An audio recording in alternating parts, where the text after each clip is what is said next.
Hello guys, welcome to our channel. तो आज हम अपना चैप्टर 4 की यानी कि हम क्लास 11 ज्योग्राफी का चैप्टर नंबर 4 पढ़ रहे थे, distribution of oceans and continent के बारे में।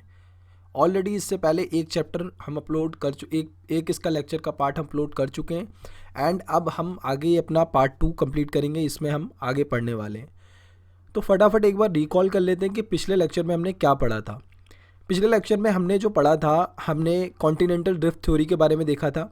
और उस थ्योरी में हमने ये पढ़ा था कि पहले हमारा जो ऑल अर्थ यानी कि हमारा ऑल अर्थ पेंजिया के नाम से जाना जाना था, यानी कि ये पूरा एक कॉन्टिनेंट था। पूरा एक कॉन्टिनेंट था जिसमें आपका हम पेंजिया के नाम से जानते थे। फिर क्या हुआ, उसके बाद तिथेसी की वजह से इसमें एक लैटिट्यूडनल स्प्लिट पड़ जाता है। एक हमारा पार्ट बन जाता है लॉरेशिया, एक गोंडवाना। फिर ऐसे ऐसे करके फर्दर हमने देखा था कि आज हमारा फ्यूचर में ऐसा हमें देखने के लिए मिल जाते हैं कॉन्टिनेंट्स और ओशंस। इसके बाद फर्दर हमने ये भी देखा था कि कुछ एविडेंस के बारे में हमने पढ़ा था, एविडेंस जो सपोर्ट करे कॉन्टिनेंट ड्रिफ्ट थ्योरी को। कहने के लिए बहुत कुछ कह सकते हैं, लेकिन उस थ्योरी को सपोर्ट करने के लिए हमने कुछ एविडेंसेस देखे थे जो स्कॉलर ने हमें प्रोवाइड किए थे। पहला, the matching of continent, jigsaw fit हमने देखा, इजीली फिट हो रहे हैं आपस में कॉन्टिनेंट, तो ये भी एक बहुत अच्छा एविडेंस है। एंड सेकेंड, उसके बाद हमने देखा था rock of same age across the oceans, जो कोस्टल लाइन पे आपका हमें देखने के लिए मिल रहा है ब्राज़ील के एंड इधर आपका जो साउथ अफ्रीका है, तो उसमें हमें क्या देखने के लिए मिल रहा है, सेम एज के हमारे रॉक देखने के लिए मिले। तो ये भी एक अच्छा एविडेंस था। सेकंड, हमने तीसरा पढ़ा था प्लेसर डिपॉजिट के बारे में। इसे मैंने बहुत अच्छे से समझाया था आपको, और ये डायग्राम्स वगैरह के थ्रू मैंने आपको बताया था कि ओशियंस और आपके रिवर्स के साइड में आपको प्लेसर डिपॉजिट देखने के लिए मिल जाते हैं। और इसमें मैंने आपको बताया था कि कहीं ना कहीं जो है मेन सोर्स रहता है, और उससे फिर आपका इरोड हो करके फिर कहीं पर जब ये डिपॉजिट हो जाता है हमारे सेडिमेंट्स, तो हम उन्हें क्या कहने लगते हैं, प्लेसर डिपॉजिट कहने लगते हैं। ऐसे ही हुआ जो कि ब्राज़ील में इसकी हमें गोल्ड की जो वेन देखने के लिए मिली, और वही सेम टाइप का गोल्ड हमें कहाँ देखने के लिए मिला, घाना कोस्ट में देखने के लिए मिला। लेकिन आज वो कॉन्टिनेंट एक दूसरे से बहुत दूर है, तो ये भी कहीं ना कहीं एविडेंस प्रोवाइड कराते हैं कि कभी ना कभी ये जो कॉन्टिनेंट्स थे वो आपस में एक थे। अब हम बढ़ते हैं अपने चौथे एविडेंस की तरफ, वो है हमारा टिलाइट डिपॉजिट। अब ये क्या होता है, टिलाइट डिपॉजिट वो होते हैं जो आपके सेडिमेंट्री रॉक होते हैं जो फॉर्म होते हैं due to deposit of glaciers. ठीक है, कहीं ना कहीं क्या हुआ होगा कि हमारा जो गोंडवाना सिस्टम है, गोंडवाना जैसे मैंने आपको बताया जो सदर्न हेमिस्फीयर है हमारे लैंड मास का, तो उसके अंदर जो हमारे कॉन्टिनेंट्स आज हमें देखने के लिए मिल जाते हैं, Madagascar, Africa, Antarctica, Falkland island और ऑस्ट्रेलिया। ओके, तो इनमें क्या हुआ, इनमें हमें सेम तरह के डिपॉजिट ऑफ ग्लेशियर्स देखने के लिए मिले। डिपॉजिट ऑफ ग्लेशियर मतलब कि आपका जब ग्लेशियर पीरियड रहा होगा उस टाइम पे जो इरोड होकर के हमारे सेडिमेंट्स एक जगह जो फॉर्म हो गए, उन्हें हम क्या कहने लगे, टिलाइट डिपॉजिट कहने लगे। जैसे आप इसमें देख सकते हैं, इसमें आप देख सकते हैं छोटे छोटे सेडिमेंट्स एक साथ आपके जमा हो गए, तो हम इन्हें क्या कहने लगे, टिलाइट डिपॉजिट कहने लगे। क्या कहने लगे, टिलाइट डिपॉजिट। तो ये भी एक हमारा एविडेंस है कि जिससे हमें ये पता लगता है कि कहीं ना कहीं पहले ये जो हमारे लैंड मास थे, ये कॉन्टिनेंट थे, वो आपस में एक रहे होंगे। और वही सब चीज़ें यहाँ पर लिखी हुई हैं जो मैंने आपको बताया है, वही यहाँ पर आपको सारा इन्होंने बता रखा था। Glacial tillites gives a clear evidence of paleoclimate and drift of continents. ये पूरा पूरा हमें आइडिया देते हैं कि कहीं ना कहीं ड्रिफ्ट हुआ है कॉन्टिनेंट में, तभी ये आज एक दूसरे से दूर है continent.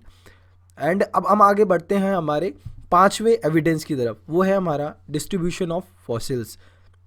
When identical species of plants and animals adopted to living on land or in a fresh water found on the either side of marine barrier। Marine barrier आप कह सकते हैं कि एक तरह का बैरियर आप देख सकते हैं। आपका ये हमारा जो हो गया साउथ अमेरिका और आपका ये अफ्रीका के बीच में एक पूरा अटलांटिक ओशन है, इसके बीच में एक बैरियर है, तो उसी की बात की गई है यहाँ पर। यहाँ पर क्या हुआ कि जो हमारे स्कॉलर्स थे उन्होंने दो एनिमल्स को आप देख सकते हैं, एक ल्यूमर करके है हमारा एनिमल, तो आप इसे देख सकते हैं डायग्राम में, आप इजीली अंडरस्टैंड कर पाएंगे। तो इसके जो फॉसिल्स हैं हमें देखने के लिए मिले कहाँ कहाँ पर, इंडिया में, मेडागास्कर में और अफ्रीका में। और लेकिन अगर आप आज इनके बीच का डिफरेंस देखें तो बहुत बड़ा डिफरेंस है। आप ये देख सकते हैं मेडागास्कर और हमारा ये इंडिया, और यहाँ पर मतलब बहुत बड़ा एक पूरा ओशियन का पूरा डिफरेंस आपको देखने के लिए मिल जाता है। तो कहीं ना कहीं मरीन बैरियर होने के बावजूद भी जो एनिमल है इतनी दूर उनके फॉसिल्स मिल रहे हैं और वो आपस में मैच कर रहे हैं, तो ये एक और एविडेंस है कि कहीं ना कहीं कॉन्टिनेंट पहले आपस में मिले हुए थे। क्योंकि अगर आप देखें, जो हमें एनिमल अफ्रीका में मिलेगा या जो हमें साउथ अमेरिका में मिलेगा, तो यहाँ का पूरा अडेप्टेशन अलग होगा, उनका रहने का एनवायरनमेंट, इकोसिस्टम, हर चीज़ अलग होगा। तो कैसे हमें दोनों जगह पे फॉसिल्स जो है वो एक ही जैसे मिल जा रहे हैं। और दूसरा जो हमारे मिला है हमें, वो है हमारा रेप्टाइल जो है मीजोसॉरस। तो ये हमारा एक तरह का डायनासोर की प्रजाति में से था, और इसके भी रेप्टाइल के भी जो हमें फॉसिल्स मिले हैं दोनों जगह पे, वो भी मैच कर रहे हैं आपस में। तो ये कहीं ना कहीं, और ये मिले कहाँ हैं, सबसे पहले मैं आपको बता देता हूँ। फॉसिल जो पहला हमारा ल्यूमरस एनिमल, ये हमें इसके फॉसिल्स मिले हमें इंडिया, मेडागास्कर और अफ्रीका में। ओके, तो इन तीनों लैंड मास को फिर ल्यूमेरिया के नाम से भी जाने जाने लगे, कहने लगे Lemuria, linking this 3 land masses. अब हमारा है मीजोसॉरस। ये आपका एक स्मॉल रेप्टाइल है, adopted to a shallow brackish water. The skeleton of these are found only in 2 localities. पहला कहाँ पर मिला हमें? The southern Cape province of South Africa and अरेवर फॉर्मेशन ऑफ ब्राज़ील। तो यानी कि हमें साउथ अफ्रीका और ब्राज़ील में देखने के लिए मिल रहे हैं क्या, मीजोसॉरस के सेम, मतलब कि यहाँ पर हमें फॉसिल देखने के लिए मिल रहे हैं। तो ये भी एक एग्जाम्पल है हमारे लिए, एक बहुत अच्छा एविडेंस है कि कहीं ना कहीं पहले ये आपस में मिले होंगे। यहाँ पर अगर आप डिफरेंस देखें, the 2 localities are presently 4800 kilometre apart within ocean in between them. अगर आप देखें तो आज साउथ अफ्रीका और आप ब्राज़ील में अगर डिफरेंस देखें तो अच्छा खासा डिफरेंस है, 4800 किलोमीटर का। पूरा अटलांटिक ओशियन का पूरा आप देख सके तो ये कि पूरा मरीन बैरियर है। मरीन बैरियर मतलब यही कि एक तरीके का बैरियर है कि यहाँ के एनिमल इजीली यहाँ पर नहीं आ सकते, और यहाँ के एनिमल इजीली यहाँ तक ट्रैवल करके नहीं जा पाएंगे। 4800 किलोमीटर की बात हो रही है। तो ये भी एग्जाम्पल हमें मिला कि कहीं ना कहीं ये कॉन्टिनेंट्स आपस में एक थे, तभी हमें आज उनके फॉसिल्स मिल रहे हैं दोनों जगह पे। तो ये हो गया हमारा एविडेंस की बात हो गई। अब हम पढ़ने वाले हैं फोर्स ऑफ ड्रिफ्टिंग। अब हमने मान लिया कि हाँ भाई कुछ ना कुछ एविडेंस थे जो उन्होंने प्रूव कर दिया कि ऐसा रहा होगा, इस वजह से कॉन्टिनेंट्स आपस में मिले हुए थे और अब अलग हो गए। लेकिन उसके पीछे कोई फोर्स भी तो होगा, वो तो हमें बताना पड़ेगा ना उन्हें। उन्होंने हमें फिर बताया कि हाँ ये जो फोर्स है, ड्रिफ्टिंग मतलब आप कह सकते हैं स्प्लिट की बात हो रही है। ड्रिफ्टिंग मतलब एक दूसरे से दूर जाने की बात हो रही है। तो यहाँ पर उन्होंने 2 फोर्स की बात की।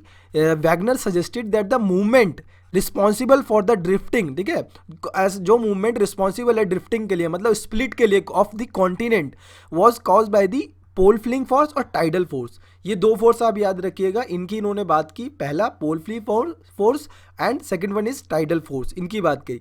द पोलर फ्लिंग फोर्स क्या है, ये आपका है related to the rotation of the earth, related to the rotation of the earth, and the earth is not a perfect sphere, it has a bulge at the equator.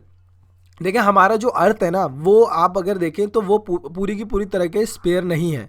वो आपका आप कह सकते हैं ऑब्लेट स्प्राइट की तरह है, और उसमें आप देखें तो इक्वेटर के पास आपको जो है ना बल्ज देखने के लिए मिलता है, और पोल्स के पास में जो है, नॉर्थ और साउथ पोल के पास अगर आप देखें तो वो फ्लैटर है। तो यहाँ पर वही कहा गया कि जो कॉन्टिनेंट की मूवमेंट का सबसे बड़ा जो वो रहा, मतलब कि कॉज रहा, वो रहा पोलर फ्लिंग फोर्स और tidal force. Polar fling force मतलब कि जो रिलेटेड हमारे रोटेशन ऑफ द अर्थ के लिए। तो ये यहाँ पर कहा गया। The second one is the earth is not, पर ये हो गया, द बल्ज हो गया। देन सेकंड फोर्स पे आते हैं।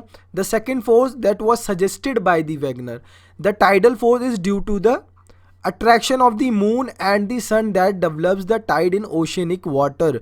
यहाँ पर क्या कह रहे हैं वैगनर, ये कह रहे हैं कि टाइडल फोर्स हमने पहले भी पढ़ा है। टाइडल फोर्स वो फोर्स होता है जो मून और सन को अट्रैक्ट करता है, और जिसकी वजह से हमारा जो ओशियनिक वाटर है उसमें हमें टाइड्स वगैरह देखने के लिए मिलती है। तो उनका कहना था कि आपका जो फोर्स ऑफ ड्रिफ्टिंग है उसमें टाइडल फोर्स का एक बहुत बड़ा योगदान है, उनका कहना ये था।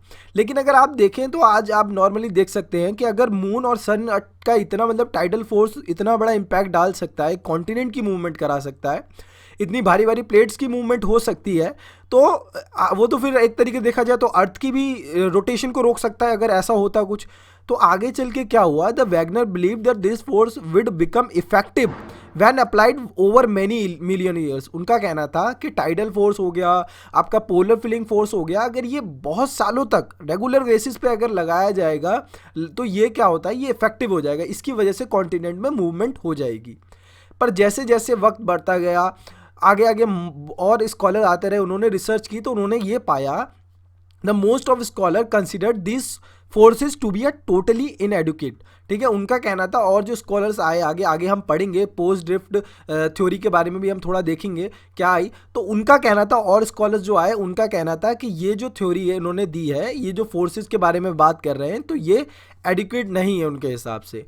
तब उन्होंने कहा एडुकेट नहीं है, तो फिर क्या एडुकेट है, फिर उन्होंने वो चीज़ बताई होगी। अब यहाँ पर हम बात करते हैं पोस्ट ड्रिफ्ट स्टडीज़ के बारे में। The most of the evidence was collected from the continent areas in the form of distribution of floor and fauna और डिपॉजिट लाइक टिलाइट। यहाँ पर वही बात करी जा रही है जो हमने कॉन्टिनेंटल ड्रिफ्ट थ्योरी में पढ़ा, कि हमने बहुत सारी एविडेंस के बेसिस पे बताया कि हाँ भाई कॉन्टिनेंट की मूवमेंट हुई है, और उनमें हमने देखा कि डिस्ट्रीब्यूशन ऑफ फ्लोरा फौना भी हम देख सकते हैं, हमें एक जैसे मिले हैं उनके फॉसिल्स वगैरह, और डिपॉजिट लाइक टिलाइट के बारे में भी हमने देखा था। फिर आगे आगे क्या हुआ, number of discoveries during the post war period added a new information to a geological literature. जैसे जैसे वक्त बढ़ता गया वॉर के टाइम पे, पोस्ट वॉर पीरियड के टाइम पे क्या हुआ, हमारा जो जियोलॉजिकल लिटरेचर था उसमें और इन्फॉर्मेशन ऐड हुई, तो और चीज़ें आगे खुल के आई। यानी कि देखिए ये पॉइंट, ये स्टेटमेंट इंपॉर्टेंट है, यहाँ पर बताया गया है the particularly the information collected from the ocean floor mapping provided a new dimension for the study of distribution of ocean and continent. अभी ओशियन फ्लोर मैपिंग को हम आगे पढ़ेंगे कि पूरा उसके बारे में देखेंगे, कैसे सी फ्लोर स्प्रेडिंग हुआ, पूरा अच्छे से देखेंगे। बस आप अभी के लिए इतना समझो कि ओशियन फ्लोर मैपिंग आई आपका फिगर में, और इसने एक न्यू डायमेंशन दिया study of distribution of oceans and continent में। क्योंकि अभी तक वेगनर ने जो स्टडी की थी वो ओशियंस और कॉन्टिनेंट पे ही की थी, उन्होंने उनके रॉक्स वगैरह को देख करके स्टडीज़ की थी। लेकिन यहाँ पर क्या मानना था, पहले लोगों का बिलीव था कि भाई जो ओशियन है वो पूरा प्लेन आपको देखने के लिए मिलता है, बट हकीकत में ऐसा नहीं है। मान लीजिए ये आपका कॉन्टिनेंट है, कॉन्टिनेंट है, और इसके ऊपर ये हमारा वाटर है, ये यहाँ पर हम देखें तो ये हमारी ओशियन का नीचे, यहाँ पर आप आके देखेंगे तो ये ओशियन बेड है नीचे। उनका मानना था कि ये जो ओशन है ये पूरा का पूरा प्लेन है, बट हकीकत में ऐसा नहीं है। ओशन जो है हमारा प्लेन नहीं है, ओशन के अंदर भी आपको क्या देखने के लिए मिल जाते हैं, ओशन के अंदर भी आपको प्लेन्स प्लेट्यूज वगैरह देखने के लिए मिल जाते हैं। ठीक है, यहाँ पर भी वॉल्केनिक इरप्शन हो करके सॉलिडिफाइड हो जाते हैं। तो ये सब हम देखेंगे आने वाली वीडियोस में, जब हम पढ़ेंगे ओशन फ्लोर मैपिंग के बारे में, तो आपको ये चीज़ें बहुत अच्छे से समझ में आएंगी। और मैं आपको गारंटी दे रहा हूँ, मैं इतने अच्छे से समझाऊंगा, आपको बहुत अच्छे से समझ में आएगी, चीज़ें क्लियर हो जाएंगी, आपके कॉन्सेप्ट क्लियर हो जाएंगे। इसके अंदर हमने देखा है कि जो हमारा ओशियन का जो बेड है वो पूरी तरीके से प्लेन नहीं है, इसमें भी आपको वॉल्केनिक इरप्शन देख करके फिर वो सॉलिडिफाइड हो जाते हैं। बहुत सारी चीज़ें यहाँ पर आपको देखने के लिए मिल जाती हैं इसके अंदर, यहाँ पर हम पढ़ेंगे। अभी हमने कॉन्टिनेंट देख लिया, आज हम इतना ही रखते हैं। हमने आज क्या पढ़ा, पोस्ट ड्रिफ्ट स्टडीज़ के बारे में पढ़ा, पूरा एविडेंस के बारे में पढ़ा, फोर्सेस के बारे में पढ़ा।